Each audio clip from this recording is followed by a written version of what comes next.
করেছি খাসির মাংস দিয়ে। প্রথম থেকে শেষ পর্যন্ত সবার সাথে একটু শেয়ার করলাম কীভাবে রান্না করি।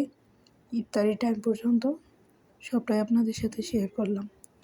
হয়তো মাঝে মাঝে কিছু কিছু বাদ পড়ে যাবে, অনেক কিছুই ততটুক সবার সাথে শেয়ার করার চেষ্টা করেছি। সবাই ক্ষমা দৃষ্টিতে দেখবেন, হয়তো অনেক কিছুই মাঝখানে স্কিপ হয়ে গেছে, আপনাদেরকে দেখাতে পারি নাই। যতটুক পারছি ততটুক করছি। এক হাতে রান্না করা, এক হাতে ভিডিও করা, ফাঁকে ফাঁকে রান্নার ফাঁকে ফাঁকে একটু একটু ভিডিও আপনাদের সাথে করে শেয়ার করলাম।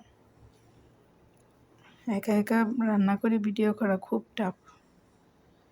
যতটুক পারছি আপনাদের সাথে শেয়ার করলাম।